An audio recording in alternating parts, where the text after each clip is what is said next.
Hey guys স্বাগত আছোঁ প্ৰণৱ 420 চেনেলত। গাইজ মই যে কোৱা আছিলোঁ গছ এজোপা দেখাম বুলি, আজি যাম। মানে সেইজোপা অসমৰ বিখ্যাত গছ, কিন্তু ইমান লোকে মানুহ নাজানে যে সেইজোপা ইয়াত আছে বুলি। তাকে চাব যাম, ব'লক আপোনালোকক দেখাওঁ। পিছত সেইজোপা গছ আছে মৰিগাঁও ডিষ্ট্ৰিক্ট শ'লমাৰি বুলি কয়, তাত আছে, দেখাওঁ। আৰু ইয়াত কেইদিনমানৰ আগতে আমাৰ মিষ্টাৰ ৰাজাদা আহিছিল, তাত ভিডিঅ' বনাই কৈছে ব'লক আজি যাওঁ। এই ব্লগটো চাই থাকক, একে ধামাকা হ'ব পাৰে, চাই থাকক। যদি ভিডিঅ' ভাল পায় লাইক কৰিব, চেনেল নতুন আহিছে ছাবস্ক্ৰাইব কৰি বেল আইকন বজাই থ'ব। ব'লক আজি ভিডিঅ' আমি আৰম্ভ কৰোঁ। গাইছ আমি গৈ আছোঁ, এই ভালদৰে চলাবি। গাইছ আমি গৈ আছোঁ এফালে, এনেকৈ গৈ আছোঁ চাইকেল লৈ দৌৰ কৰি গৈ আছোঁ। অঁ দাদা কৈছে নমস্কাৰ, চাব নালাগে, যাক আমি গৈ আছোঁ। চলা আছে এখেতে চাবি দেই ভাই, পেলাই হেৰা নামাৰি চাই থাকক ৰাস্তাত কি রই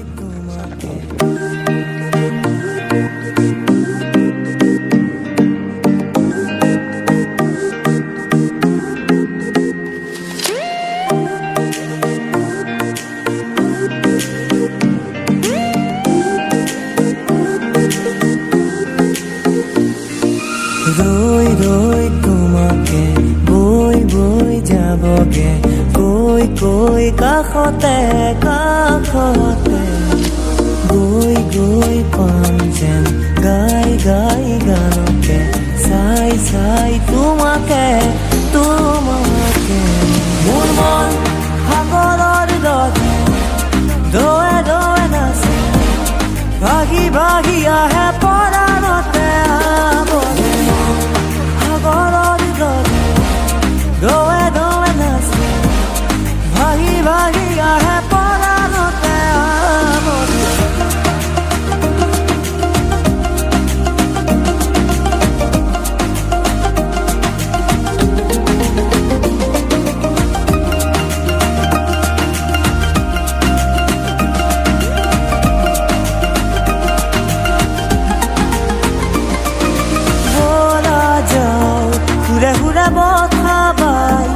জানতে ৰিঙিয়াই নুপুৰে মাতিছে ৰিণি কি বাজিছে, বলা যাও ঘূৰে ঘূৰে বঠা বাই নিজানতে ৰিঙিয়াই নুপুৰে মাতিছে ৰিণি কি বাজিছে, গানে আজি দূৰ দূৰ দূৰ হিয়া জনে,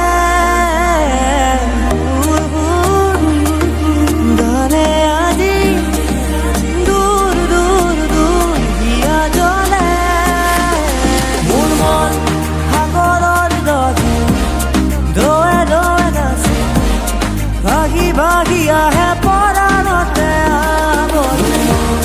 সাগৰৰ দৰে দোৱে দোৱে নাচে, ভাগি ভাগি আহে পৰাণতে। গাইছ আহি আধা ৰাস্তা পালোঁ, ভাগৰ লাগি আছে। গৈ চাইকেল চলাই কেনেকুৱা লাগিছে ক? বঢ়িয়া লাগিছে। এখন প্ৰেক্টিচ হৈছে ন? কিমান দূৰ? বহুত দূৰ মানে ইমান কৈছোঁ, বহুত দূৰ একদম। আৰু কিমান দূৰ আছে? 1 কিলোমিটাৰ আছে। 1 কিলোমিটাৰমান আছে। অঁ এতিয়া অকণমান ভৰি চৰি বিষাই গৈছে, চাইকেল মাৰি ইয়াতো হেঁপাহ গৈছে। এতিয়া মই চলাম, ই কেমেৰা ধৰিব। চাই থাকক, জল্দি পাবগৈ লাগে।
গাইছ আহি ফাইনেলি পাই গ'লোঁ গণেশ মন্দিৰ। এইটো আছে গেটটো প্ৰথম সোমাওঁতে। এতিয়া সোমাই যাওঁ, আপোনালোকক দেখাওঁ, চাই থাকক ভিডিঅ'টো।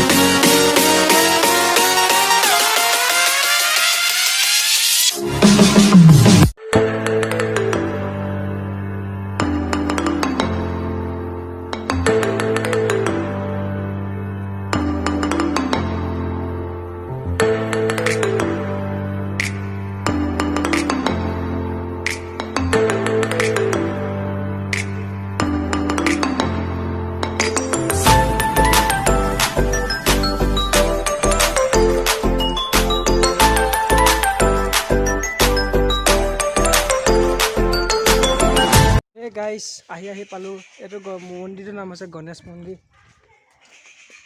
গণেশ মন্দিৰত চাওক লেখা আছে, হয় নহয়? গণেশ মন্দিৰ বুলি লেখা আছে। চাওঁ আমি ভিতৰলৈ সোমাওঁ, হয় নহয়? বহুত পোৱালি খেলি আছে দেখোন ভাল। ইয়াতে হেৰি আহিছিল মিষ্টাৰ ৰাজা আহিছিল ইয়াত আহি কৰি চাহ কৈছে।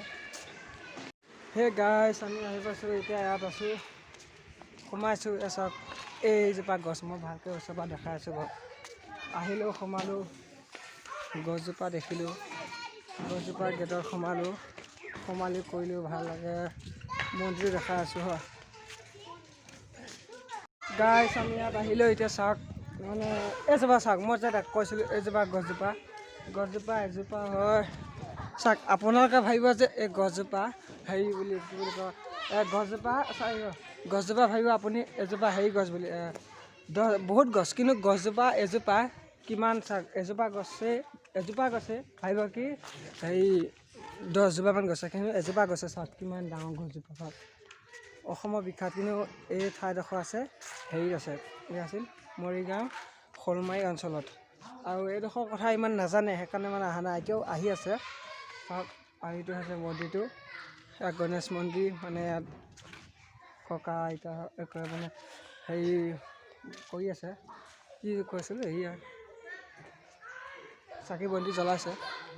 চাই থাকক, মই সম্পূৰ্ণ দেখাই আছোঁ ভিডিঅ'টো। গাইছ আমি ভিতৰলৈ সোমাই আহিছোঁ, মন্দিৰটো হয়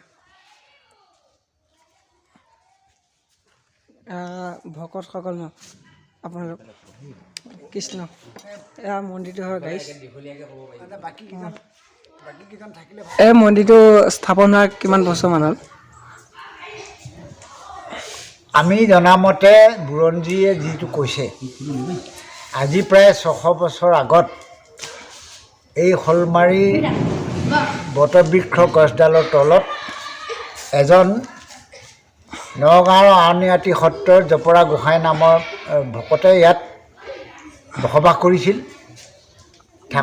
বসবাস কৰি থকা অৱস্থাত তেওঁ এদিন সপোনত গণেশৰ মূৰ্তি 7 লাখসহ মাটিত পোত গৈ থকা সপোন এটা দেখিছিল। গণেশে কৈছিল যে মই ইয়াত অন্তৰ্ধান হৈ আছোঁ, মোক আপুনি ইয়াৰ পৰা উদ্ধাৰ কৰি মোক পূজন সেৱন কৰক, সকলোৰে মংগল হ'ব।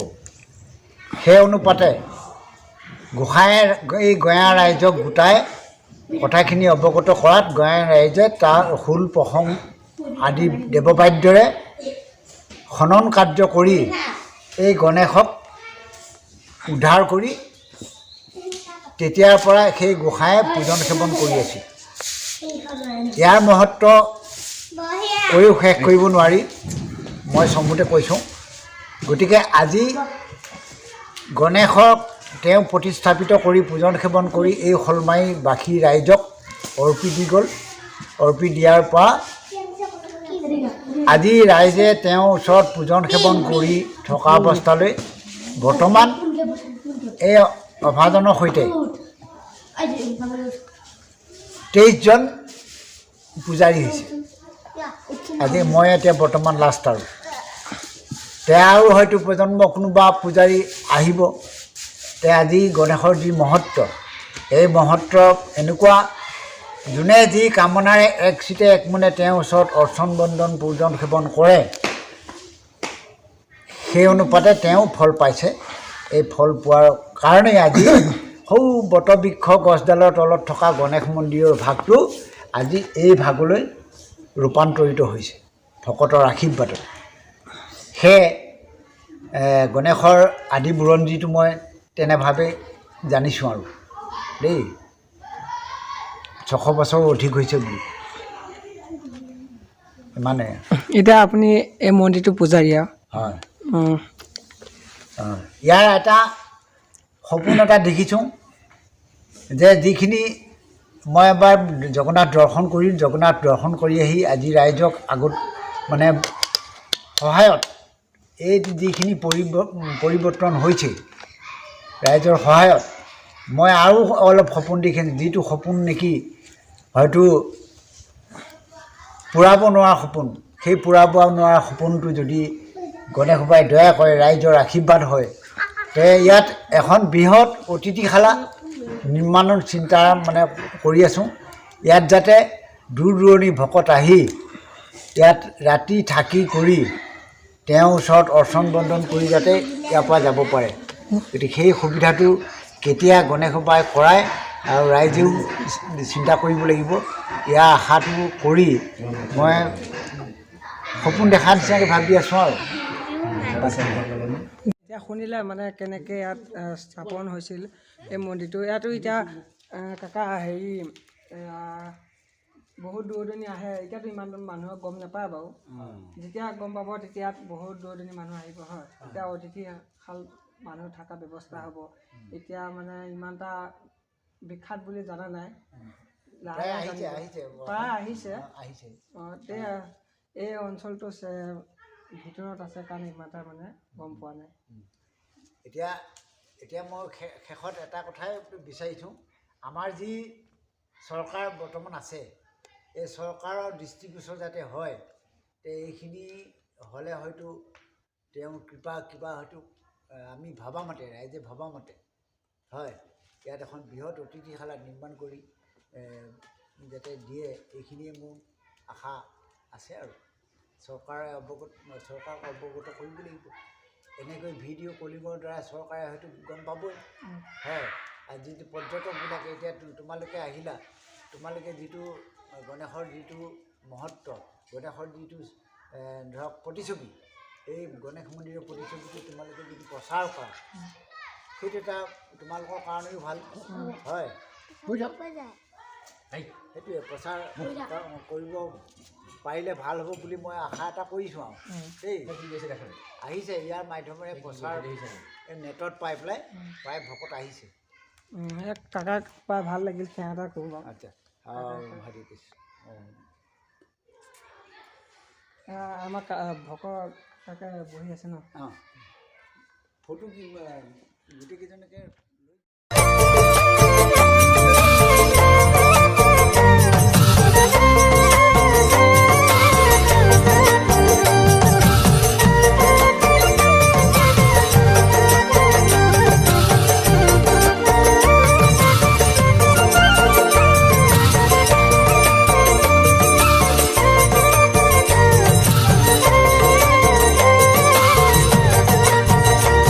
Hare Rama Rama Rama Rama Rama Hare Rama Rama Rama Rama Rama Hare Rama Rama Rama Rama Rama Hare Rama Rama Rama Rama Srimanta Shankara Hari Bhaktar Jana Jena Kalpataru He Hare Rama Rama Rama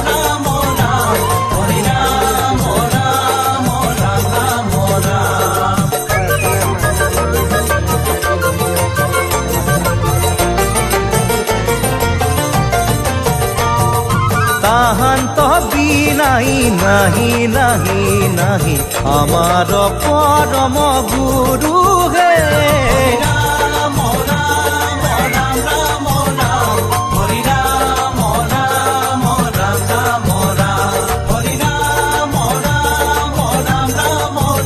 guys দেখিলে ইয়াত আমাৰ mister আজাদা আহিছিল আৰু তেওঁ আহি কেনে video' চিডিঅ' বনাই গ'ল। মই এতিয়া ক'লোঁ তাত কেনেকৈ স্থাপন হৈছিল এই গণেশ মন্দিৰটো। গাইজ এতিয়া যাওঁ নেকি ব'লক। এতিয়া যাওঁ আকৌ দেখাছোঁ